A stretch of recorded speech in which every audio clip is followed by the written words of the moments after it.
सबसे पहली बात तो नया प्रोविजन सर वीडियो रिकॉर्डिंग के रिगार्डिंग आया है, वीडियो अरेस्ट रिकॉर्डिंग के रिगार्डिंग आया है, प्रिलिमिनरी हाँ इंक्वायरी के रिगार्डिंग आया है। वीडियो रिकॉर्डिंग और दूसरा बताया आपने अरेस्ट। हाँ, वीडियो रिकॉर्डिंग, अरेस्ट और प्रिलिमिनरी इंक्वायरी।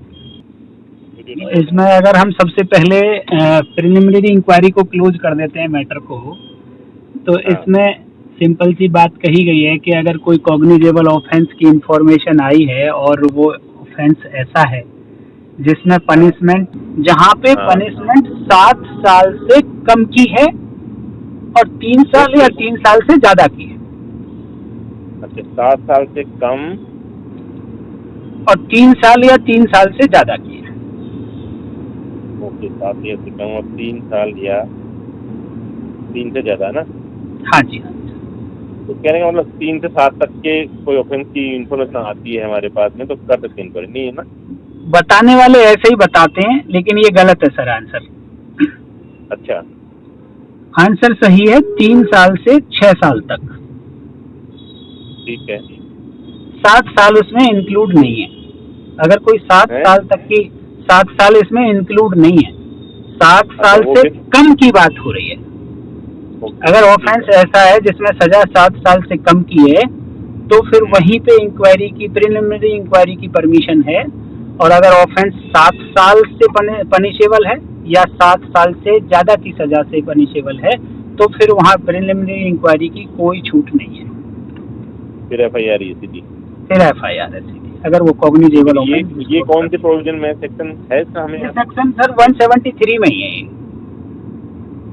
अच्छा, वो जो 154 है उसमें वो जो 154 हुआ करती थी, लेकिन ये इंक्वायरी क्लोज करनी पड़ेगी 14 डेज में। 14 डेज तक इंक्वायरी रख सकते हैं आप ना।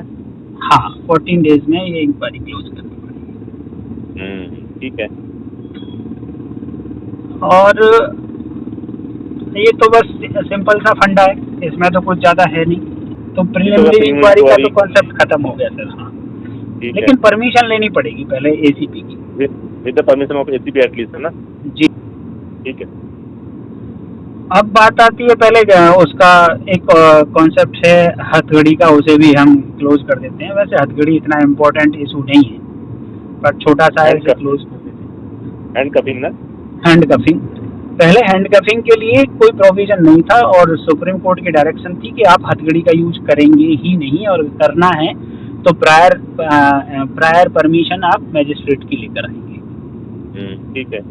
लेकिन अब सेक्शन 43 है और उसकी सब सेक्शन 3, उसमें ये कहा गया कि आप हैंडकफ का यूज कर लेना, लेकिन केवल और केवल 4 पर्सन होंगे वो जिनके ऊपर आप हैंडकफ का यूज कर पाएंगे, और 2 सर्कमस्टांसेस होंगे जिनमें हैंडकफ का यूज कर पाएंगे। तो 4 पर्सन में तो पहला पर्सन है जो हैबिचुअल ऑफेंडर होगा, दूसरा है जो रिपीट ऑफेंडर होगा, तीसरा है जो एस्केप्ड फ्रॉम कस्टडी होगा, और चौथा है कि एक, हाँ जी सर, और चौथा है एक 11 ऑफेंसेस की लिस्ट बना दी गई है। इन 11 ऑफेंसेस में से अगर कोई भी एक ऑफेंस किया है किसी पर्सन ने, तो ऐसे पर्सन को भी हैंडकफ का यूज किया जा सकता है। उसमें हीनियस ऑफेंसेस हैं, मर्डर हो गया, टेररिस्ट एक्ट वाला हो गया, ऑर्गेनाइज्ड क्राइम हो गया, ह्यूमन ट्रैफिकिंग ऑफ वुमेन और चाइल्ड वाला हो गया, पोक्सो वाला हो गया, रेप वाला हो गया, इस टाइप के कुछ ऑफेंसेस हैं वहाँ पे। लेकिन उनमें ये रॉबरी हो गई, एक्सटॉर्शन हो गई, थेफ्ट हो गई, इस टाइप के ऑफेंस नहीं है। ठीक है। इन 4 में से कोई एक पर्सन कैटेगरी, इन 4 कैटेगरी में से किसी भी एक कैटेगरी में फॉल करना चाहिए, और 2 सर्कमस्टांसेस में से किसी एक सर्कमस्टांसेस में फॉल करना चाहिए। 2 सर्कमस्टांसेस में ये कहा कि जब आप अरेस्ट कर रहे हो, वाइल मेकिंग अरेस्ट, जब आप अरेस्ट कर रहे हो तब हैंडकफ का यूज कर सकते हैं। और ऐसे अरेस्टेड पर्सन को जब आप कोर्ट के सामने, मैजिस्ट्रेट के सामने या कोर्ट के सामने प्रोड्यूस कर रहे हो, तब हैंडकफ का यूज कर सकते हैं। तब हैंडकफ का यूज कर सकते हैं। अच्छा, जब while producing before a magistrate or court such arrested person। ठीक है। तो ये है हैंडकफ के रिगार्डिंग। अब मेजर जो चेंज आया है वो वीडियो रिकॉर्डिंग के रिगार्डिंग है। कि वीडियो रिकॉर्डिंग कब होनी है। तो मैंने इसको समझने के लिए पहले 2 पार्ट में बांटा है, फिर 4 पार्ट में बांट दिया है। पहले 2 पार्ट में तो ऐसे बांटा है कि एक जगह पे तो वीडियो रिकॉर्डिंग कंपलसरी है, पुलिस ऑफिसर के पास कोई दूसरा चारा नहीं है, उसे वीडियो रिकॉर्डिंग करनी ही पड़ेगी। एक मैटर तो ऐसा है। दूसरा है जहाँ पे उसकी डिस्क्रिशन है कि वो रिकॉर्ड करे या ना, वीडियो रिकॉर्डिंग करे या ना करे। तो वीडियो रिकॉर्डिंग करे या ना करे तो उससे तो हमें लेना ही देना नहीं है। वो तो हम जब भी था कि जब ये कानून नहीं था तब भी हमारी मर्जी थी, वीडियो रिकॉर्डिंग बनाते तो बना लेते, नहीं बनाते तो नहीं बनाते। ठीक है, ये कौन सी सेक्शन है इसमें वीडियो रिकॉर्डिंग में?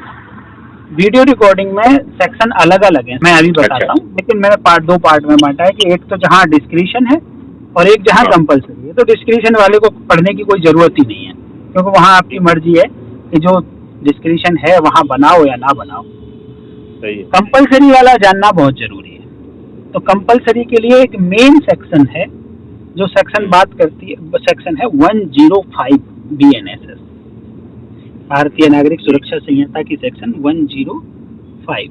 ये क्या कहती है 105? ये 105 ये कहती है कि हर सर्च में जो प्लेस की सर्च है, यहाँ कंफ्यूजन है लोगों को, के भी पूछते हैं कि जी किसी हम आदमी की सर्च ले रहे हैं तो क्या उसकी वीडियोग्राफी करेंगे? नहीं, उसकी वीडियोग्राफी की जरूरत नहीं, क्योंकि ये जो सेक्शन 105 है ये कहती है कि किसी प्लेस की अगर आप सर्च ले रहे हैं या फिर आप किसी आर्टिकल को, किसी प्रॉपर्टी को, किसी डॉक्यूमेंट को या कुछ भी चीज को आप सीज कर रहे हैं, डॉक्यूमेंट आर्टिकल सीज कर रहे हैं तब, है ना? हाँ, तो आप ठीक है, या तो किसी स्थान की तलाशी ले रहे हैं या फिर आप किसी डॉक्यूमेंट को सीज कर रहे हैं, किसी आर्टिकल को सीज कर रहे हैं, किसी भी चीज को आप सीज कर रहे हैं। तो ऐसे सीजर का और ऐसी सर्च के प्रोसेस की वीडियोग्राफी करनी पड़ेगी कंपल्सरीली, अगर ऐसी सर्च और ऐसी सीजर की पावर आप चैप्टर नंबर 7 से ले रहे थे। चैप्टर नंबर 7 क्या बोलता है? चैप्टर नंबर 7 में जहाँ सेक्शन पहले 91 से शुरू होती थी, जहाँ पे 91, 92, 93, 94, 5, 6, 7, 8, 9, जिसमें सेक्शन 100 भी आती थी, जिसमें सेक्शन 102 भी आती थी CRPC की, जहाँ से सीजर की पावर मिलती है किसी भी आर्टिकल को, और 100 में तलाशी की पावर है। ठीक है। तो उस चैप्टर में अगर चाहे तो तलाशी के लिए चाहे सीजर के लिए अगर आप चैप्टर 7 की पावर यूज कर रहे हैं तो ऐसे हर मैटर में उस तलाशी के प्रोसेस की वीडियोग्राफी कंपलसरी है, करनी पड़ेगी। और सिमिलरली अगर कोई आर्टिकल, कोई डॉक्यूमेंट, कोई थिंग्स आप सीज कर रहे हैं और सीजर की पावर चैप्टर नंबर 7 से ही आ रही है, ये आज की डेट में सेक्शन 94 से शुरू होती है और 110 तक जाती है। सेक्शन 94 to 110 है? हाँ जी। BNSS। हाँ, BNSS। अगर आप सीजर की पावर इसके बीच सीजर की पावर जनरली 106 हो गई है। पहले जो 102 CRPC होती थी वो अब 106 हो गई है। 106 CRPC से अगर आपको पावर मिल रही है सीजर की, तो फिर वीडियोग्राफी ऐसी सीजर की करनी पड़ेगी, चाहे आप वो डॉक्यूमेंट सीज कर रहे हैं, चाहे वो तलाशी के बाद कर रहे हैं, चाहे बिना तलाशी के कर रहे हैं, लेकिन फिर आपको सीज करनी पड़ेगी अगर 102 CRPC या 106 BNSS की पावर यूज करके सीजर कर रहे हैं तो। 102 CRPC और 106 BNSS है ना? हाँ जी, 102 CRPC और 106 BNSS। अच्छा, क्योंकि चैप्टर नंबर 7 खत्म हो जाता है 110 BNSS पे। ठीक है। तो एक सेक्शन जो हमें तलाशी की पावर और देती है विदाउट वारंट, वो कौन सी है? वो पहले 165 CRPC हुआ करती थी, आज की डेट में 185 CRPC हो गई है।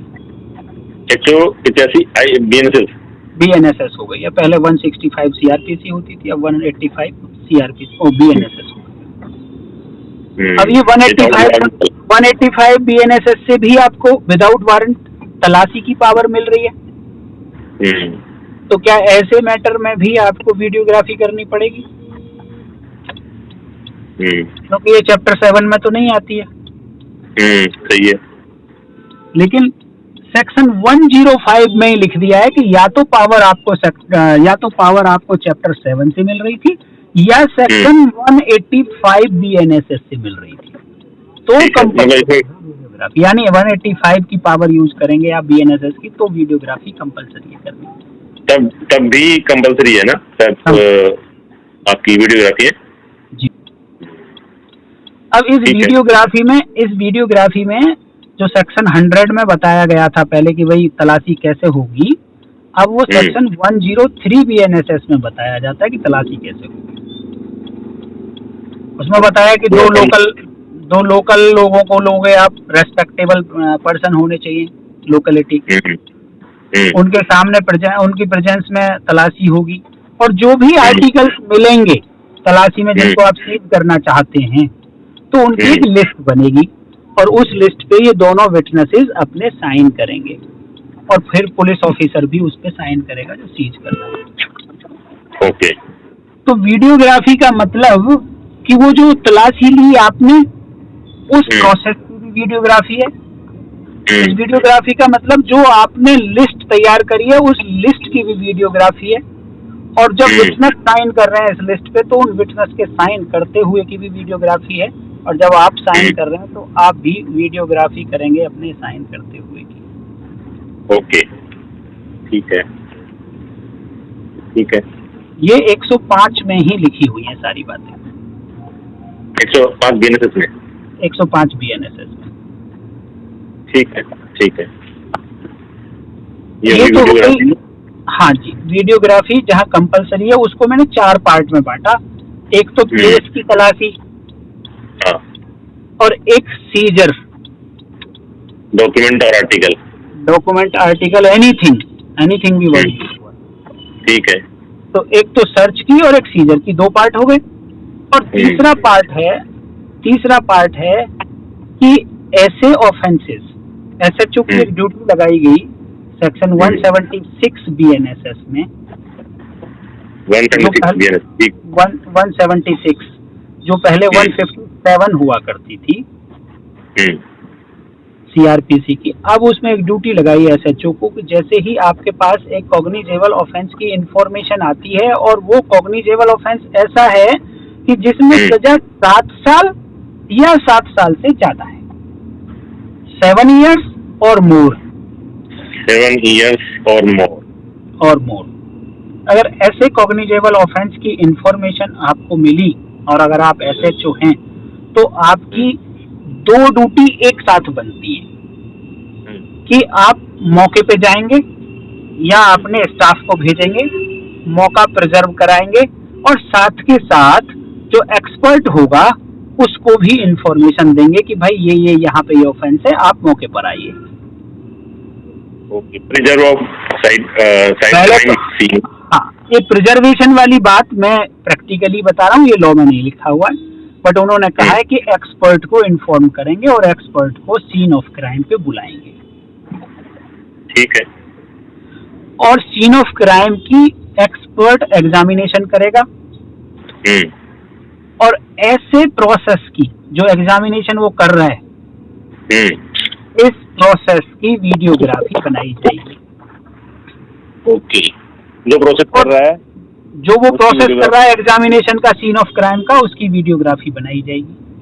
और जो कुछ भी वहां से एग्जिबिट्स वो लिफ्ट करेगा, सीज करेगा आईओ, तो उसकी भी वीडियोग्राफी की जाएगी। ओके, ये हुआ तीसरा पार्ट। अब बचता है चौथा वीडियोग्राफी होगी। हाँ जी, ठीक है।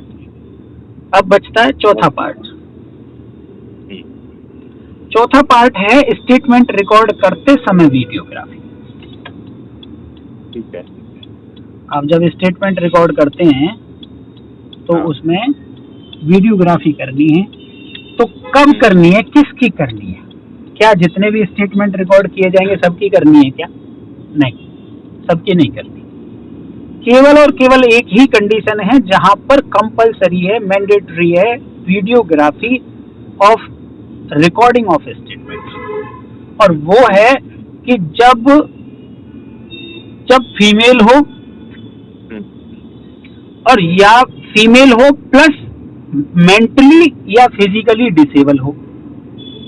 फीमेल और फीमेल फीमेल प्लस मेंटली या फिजिकली डिसेबल है, एंड प्लस उसके साथ रेप के ऑफेंसेस हुए हैं या वो मोलेस्टेशन वाले ऑफेंसेस हुए हैं जो 354 ए से लेकर 354 डी तक हुआ करते थे। हाँ ठीक है। या एसिड अटैक का हुआ है, एसिड अटैक का ऑफेंस हुआ है। ठीक है। आज की डेट में ये जो कोई लेडी है मेंटली या फिजिकली डिसेबल्ड है और रेप मोलेस्टेशन या एसिड अटैक से वो है एक्टिव है, तो उसकी वीडियोग्राफी होना जरूरी है। उसका स्टेटमेंट की उसका स्टेटमेंट एक बात तो उसके घर पे होगा। अच्छा, दो स्टेटमेंट 2 बार होता है क्या? नहीं, एक बार का मतलब एक बात तो ये है कि उसका स्टेटमेंट उसके घर पे होगा, थाने में नहीं बुलाया जाएगा उसे। ओके।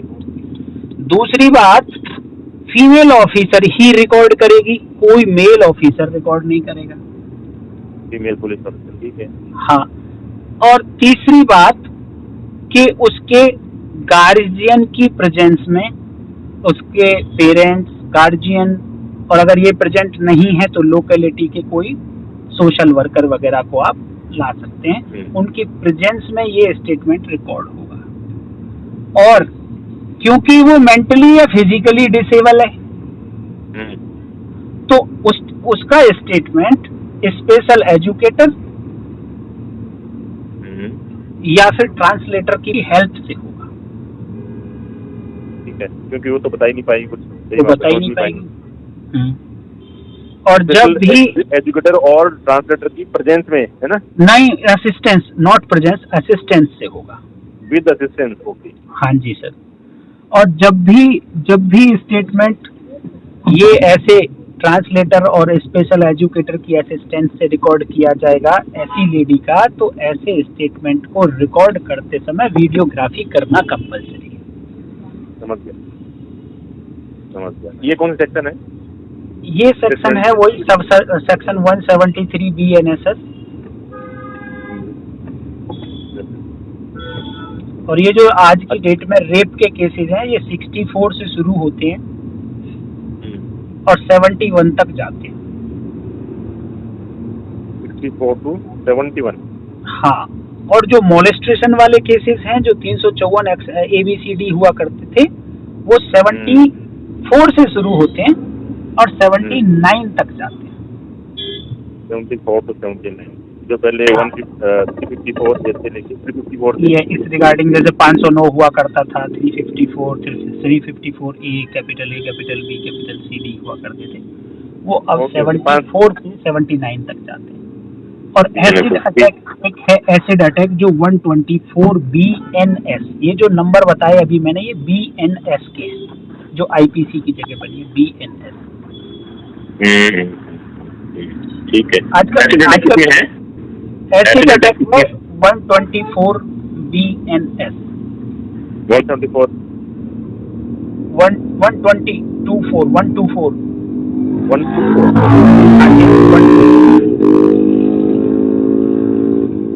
और इंटरव्यू में ये भी आया है सुनने में कि पूरे नाम भी पूछ रहे हैं कि BNS का पूरा नाम क्या है, BNSS का पूरा नाम क्या है और BSA का पूरा नाम क्या है। अच्छा, हाँ, तो BNSS का पूरा नाम है भारतीय नागरिक सुरक्षा संहिता, और BNS का नाम है भारतीय न्याय संहिता, और BSA का नाम है भारतीय साक्ष्य अधिनियम। तो भारतीय तो तीनों में कॉमन है,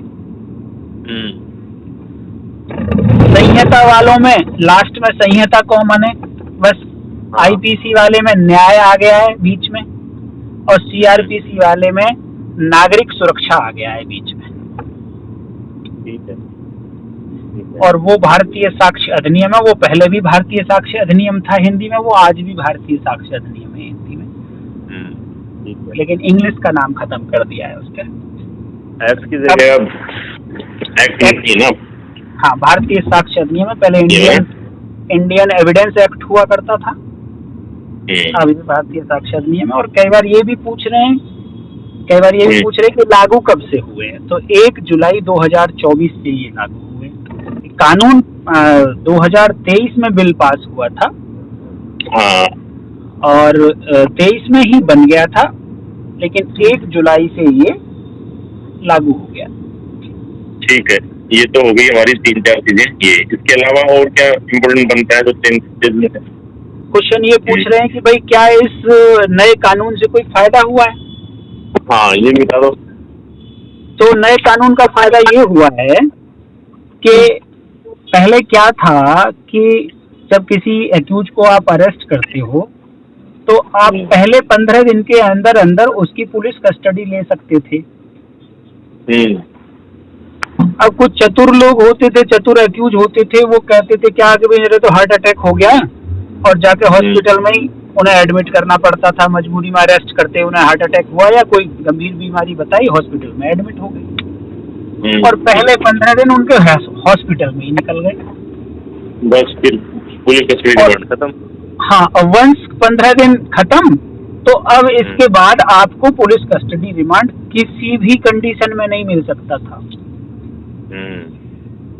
तो अब वो फायदा हो गया है कि अगर वो 15 दिन ज्यादा से ज्यादा एडमिट रह लेगा, 20 दिन रह लेगा, 30 दिन रह लेगा, तब भी हमें 40 दिन या 60 दिन का टाइम मिलता है कि हम पहले 40 दिन या पहले 60 दिन में कभी भी टोटल 15 दिन का पुलिस कस्टडी रिमांड ले सकते हैं। ठीक है। अब पहले 40 दिन का मतलब है कि जिन ऑफेंसेज में हमें चार्जशीट 60 दिन में करनी है, उन ऑफेंसेज में पहले 40 दिन में कभी भी 15 दिन का पुलिस रिमांड ले लो, और जिन ऑफेंसेज में चार्जशीट 90 दिन में करनी है, उन केसेस में आप पहले 60 दिन में कभी भी 15 दिन का टोटल रिमांड ले सकते हैं। और इन बिटवीन इसकी यदि बेल हो गई तो? हाँ, क्वेश्चन बहुत अच्छा आपने पूछा है, शायद लोग इसको उठाते नहीं है। अगर मान लो उसकी बेल हो गई है, 20 दिन बाद बेल हो गई, आप केवल 5 दिन का पीसी ले पाए थे, 20 दिन बाद उसकी बेल हो गई, अब आपके पास बचे हैं 20 दिन। 10 दिन बचे, 40 में 10 दिन तो बचे हैं इसके पास। 10 दिन तो रिमांड के बचे हैं। हाँ। और 20 दिन बचे हैं कि ये 10 दिन का रिमांड आप 20 दिन में से कभी भी ले सकते हो। और मान लेते हैं कि 10 दिन और निकल गए, 30 दिन हो गए बेल पे रहते रहते, अब 10 दिन बचे हैं, आपको फिर रिमांड की जरूरत पड़ गई, तो सबसे पहला काम आपको करना पड़ेगा कि इस एक्यूज की आपको बेल कैंसिल करानी पड़ेगी, एक एप्लीकेशन लगानी पड़ेगी कैंसिलेशन ऑफ बेल के लिए। केवल और केवल तभी मिल सकता है रिमांड कि जब इस व्यक्ति की बेल कैंसिल हो गई हो, और ये या फिर ये होगा ना, जुडिशियल कस्टडी में होना चाहिए।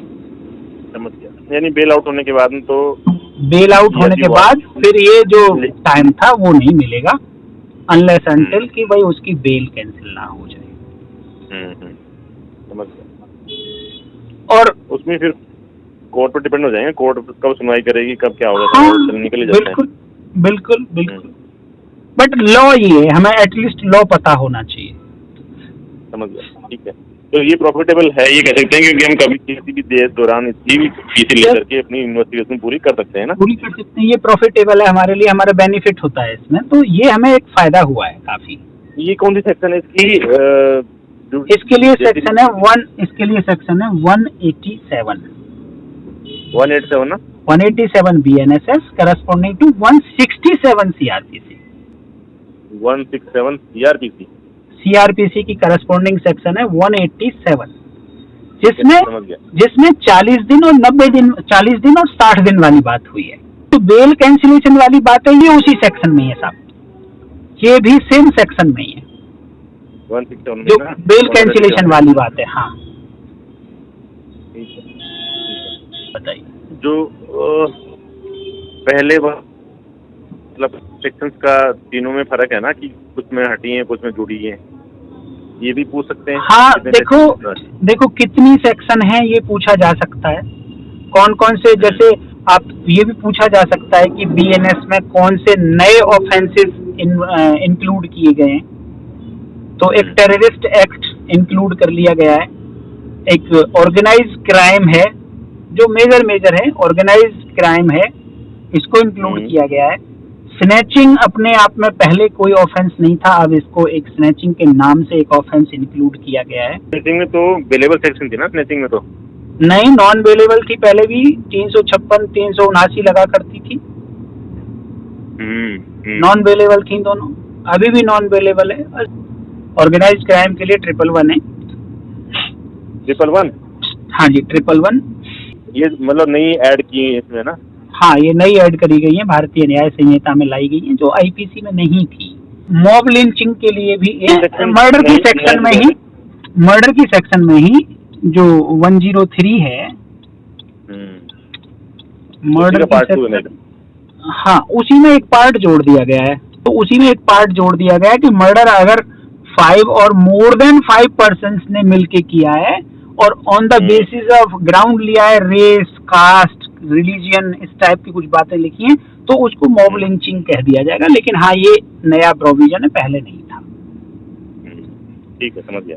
एक और प्रोविजन आया है, एक और प्रोविजन है सेक्शन 69। 69 क्या है? सेक्शन 69 ये कहते हैं कि जैसे पहले लोग ना, क्या होता था, लड़कियां और लड़के पहले लिविंग रिलेशनशिप में रहते थे, शादी के लिए प्रॉमिस कर लेते थे, लेकिन बाद में लड़के ने मना कर दिया कि मैं शादी नहीं कर रहा हूँ, तो उस पर रेप का ऑफेंसेस लगा दिया जाता था। 376 में एफआईआर दर्ज होती थी और ये ग्राउंड लिया जाता था कि यहाँ कंसेंट तो थी, लेकिन कंसेंट जो ली गई थी वो ली गई थी धोखे में डाल के, कि मैं तुझसे शादी कर लूंगा।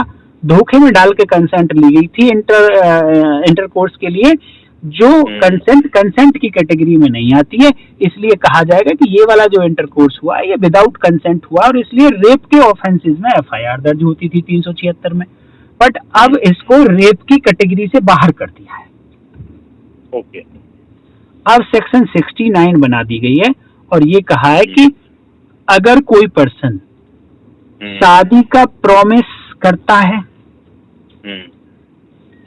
और वो इसलिए करता है, वो जानता है कि शादी नहीं करनी है, झूठी है, करना ही मुझे शादी, तो हाँ, करना है, और फिर किसी फीमेल के साथ सेक्सुअल इंटरकोर्स करता है, तो कहा जाएगा कि अब उसने ये ऑफेंस कर दिया है, इसका नाम लेकिन रेप नहीं है। ठीक है।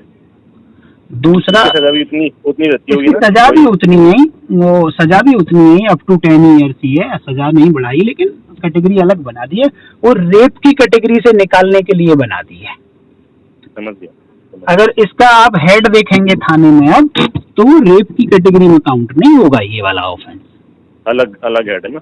अलग हेड है, और हेड भी नहीं है तो कुछ भी बोलो, लेकिन रेप की कैटेगरी में नहीं है ये। समझ गया। और इसमें केवल यही नहीं है कि आपने मैरिज वाला ही पोर्शन नहीं है इसमें, केवल इसमें ये है कि आपने प्रमोशन कर देंगे, आपको देंगे आपकी, आपने जो कंसेंट ली है वो डिसेप्शन से ली है। आप प्रमोशन कर, मैं तेरा प्रमोशन करा दूंगा, है, और इसमें जॉब लगा दूंगा, या अपनी आइडेंटिटी छिपा के भी, अगर अपनी आइडेंटिटी छिपा कर भी अगर उसको सेक्सुअल इंटरकोर्स कर लिया तो भी इस कैटेगरी में आएगा, जिसे हम कई बार लव जिहाद की कैटेगरी भी कहते थे। समझ गया। तो ये कुछ नए ऑफेंसेज हैं साहब। ठीक, इतना तो बहुत हो गया मेरे लिए, कुछ स्कोप तो बहुत है सर, बिल्कुल ठीक बात है, बट थोड़ा सा कॉन्फिडेंस बिल्ड होता है कि यार चलो मैंने डिस्कस किया, कुछ आएगा। बिल्कुल। सेक्शन याद ना भी रहे तो ये तो बोलते हैं सर, ये प्रोविजन है सेक्शन का, मुझे इधर हाँ, सेक्शन ना भी याद रहे तो वो कोई बात नहीं है, वो सेक्शन तो बड़ी बात नहीं होती। ठीक है साहब, बेस्ट ऑफ लक, हमारी तरफ से शुभकामनाएं कि सर आपका इंटरव्यू अच्छा हो, नॉट ओनली इंटरव्यू अच्छा हो, आपका सिलेक्शन भी हो, और नॉट ओनली, और सर नॉट ओनली सिलेक्शन हो, सिलेक्शन आपको एक अच्छे थाने का हो।